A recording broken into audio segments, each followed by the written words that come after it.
The Prophet of Allah, Musa alayhi salatu wasalam, the Prophet that had the luxury of speaking directly to Allah subhanahu wa ta'ala. Imagine the Prophet of Allah, his people were going through a state of drought. No water. You know what that means? That means everyone was suffering.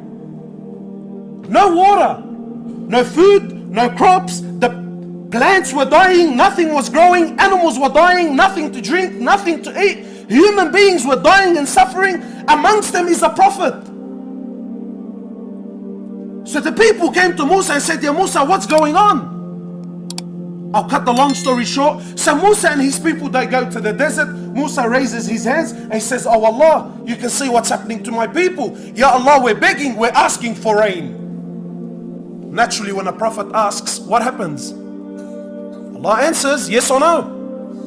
Musa asked for rain, they're waiting for the clouds to come in, nothing happened. You know, forgive me, these are my own interpretations. I'm making it clear, these are my own interpretations. These are the, I have this problem. Whenever I read, these thoughts go through my mind. I'm thinking, wow, imagine being a prophet at that moment. My people who already their iman is with the wind, going and coming, right? True, Allah subhanahu wa ta'ala again and again, Banu Israel were the worst, yes? And imagine the pressure he was under. My people are turning to me, they're waiting for the response. I'm a prophet of Allah, right? I have direct relationship with Allah subhanahu wa ta'ala. Ya Allah, I clearly asked you for rain and nothing happens. Talk about heat under the collar. So Musa says, "Ya Allah, what's happening? I asked for rain and no rain." Now listen to what Allah says. He says, "Ya Musa, from amongst your people there is one sinner.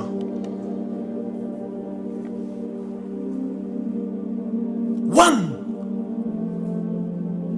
How many sinners are in our towns? How many of our Muslims don't pray? How many of our sisters are still unscarved? How many of our elders still cannot read Fatiha properly? Ya Musa, from amongst your people is one sinner, and because of him and him alone, I have deprived the rain from falling. So you can come to me now and talk to me about justice and wisdom and is this fair all night long. Doesn't change the fact that Allah deprived rain upon a prophet, upon people, upon innocent women and children and animals and crops because of the actions of one man. One man!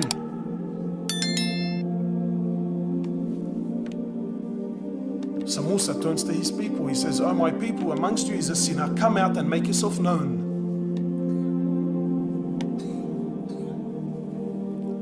You know, I always think about this story and I think, imagine being that man at that time. You know,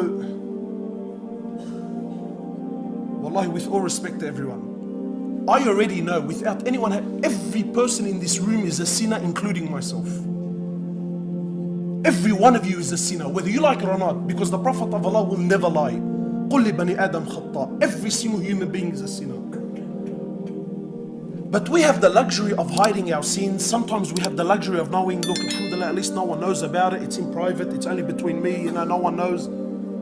Imagine this man has now been addressed by a prophet, and now he comes to realize that because of my sin, because of my shortcoming that I thought no one knows about except me and Allah, now this man comes to realize that because of my shortcomings, all my people have been suffering because of my sin. Imagine that feeling.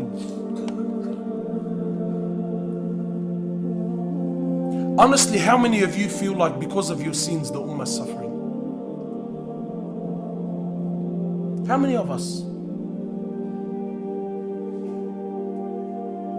So Musa says, "Make yourself known, come forward."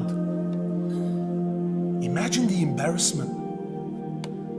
So this man now realizes that, hey, I'm the guilty one.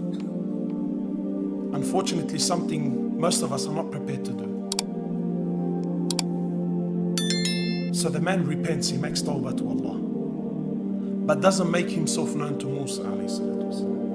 So Musa waits for the man to come forward. No one comes forward. Musa goes back, asks Allah, and to his amazement, the rain comes and starts falling down.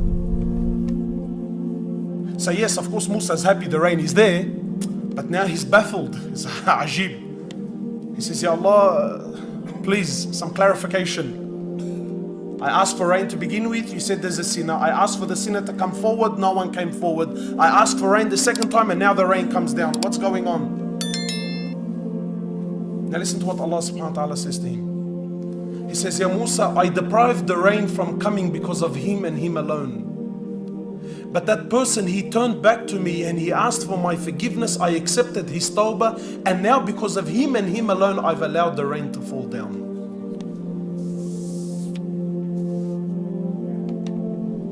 So Musa is now interested. He says, Oh Allah, tell me who this man is. Allah subhanahu wa ta'ala says to Musa, He says, Ya Musa, I didn't expose him when he was a sinner. What makes you think I'm going to expose him now that he's repented and turned back to me? You know what's the amazing part of this story? It's not the fact that Allah allowed the rain to come. You know what I find is interesting? What I find interesting is this man that was man enough to admit, was man enough to stand up and say, hey, I am in the wrong. He was man enough to acknowledge the fact that his shortcomings made his people suffer, and he was man enough to acknowledge it, and he was man enough to turn back to Allah. He was man enough to ask Allah Azza wa Jal for forgiveness, and Allah subhanahu wa ta'ala accepted him. A quality that most of us fail in. Where are those that are prepared to stand up and say, hey, you know what's happening around the world? It's because of people like me. It's because of my shortcomings. It's because of my lack of deen. It's because of my sins at night. It's because of my long tongue that I can't keep shut. It's because of my eyes that I can't keep down. It's because of my actions. No. We point the finger at anyone and everyone except myself.